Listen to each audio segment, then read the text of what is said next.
Hello, welcome to Survival ABCs. This is an updated video of my top 10 survival items. My original video I shot a few months back. There's a few things that I have changed. Some things got upgraded a little bit. So for starters, I've got my knife. In the last video I used the K-Bar BK2. Really, when it comes down to it, it's any knife you have with you is vital to have. This one is a Mora companion knife. Very sharp, stainless steel blade.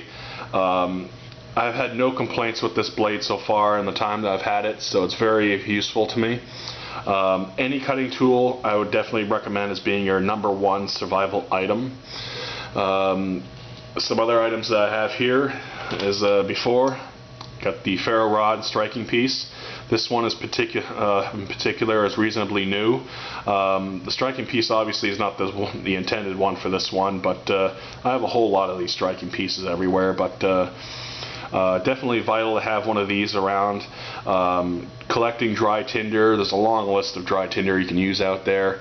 Birch bark is one of my favorite ones. Those trees are just absolutely everywhere around here, so collect some of those. Start this fire up with one of these. This is probably the #1 tool that I use for fire making. I've never had any problems with this, never had any complaints. It's always worked out quite nicely for me. I got my 550 paracord.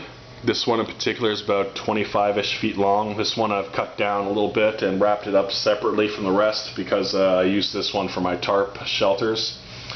Aside from the obvious of my tarp shelters, I can also use this for a potential debris shelter building, as well as setting up traps, snares, spring traps, other things of that sort to help catch food in a survival situation. Right here I've got a compass. This is the same compass as I had before. These small little compasses, they're very accurate.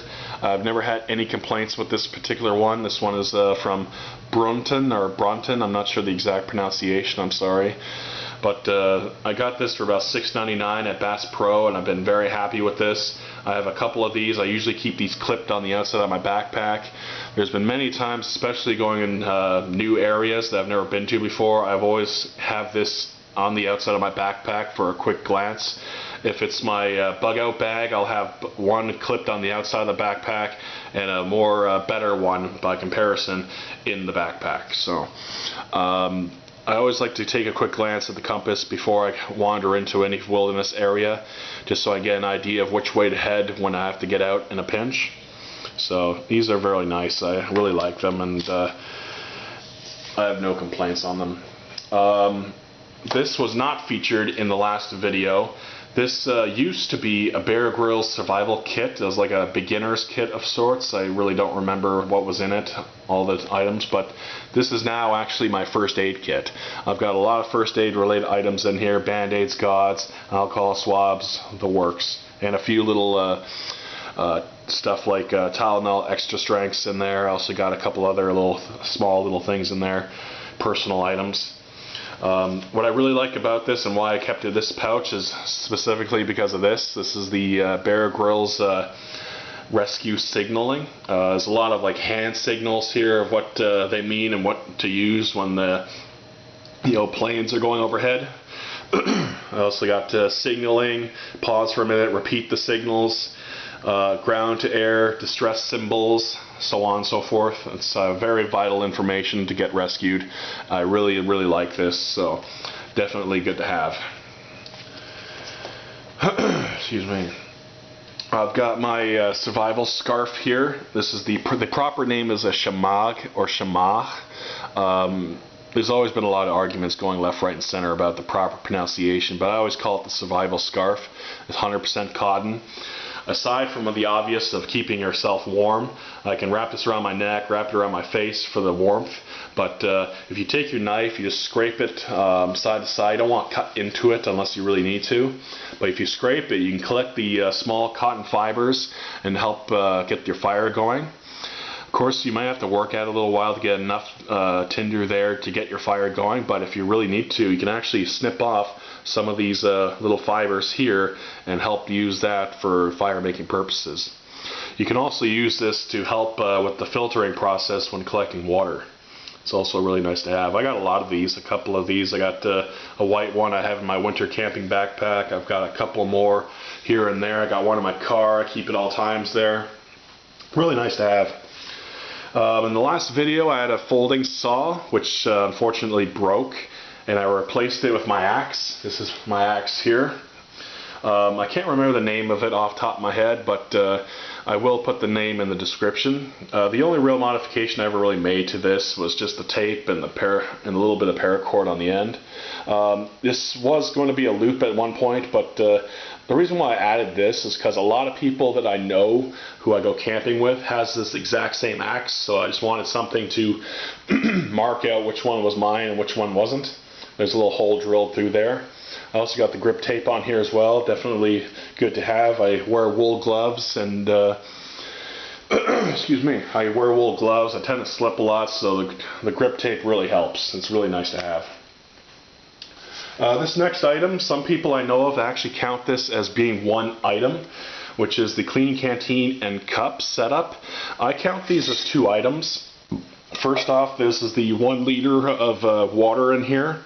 The carabiner is basically just to show that there's clean water in there. It's green, means clean. This is 1 liter of clean water.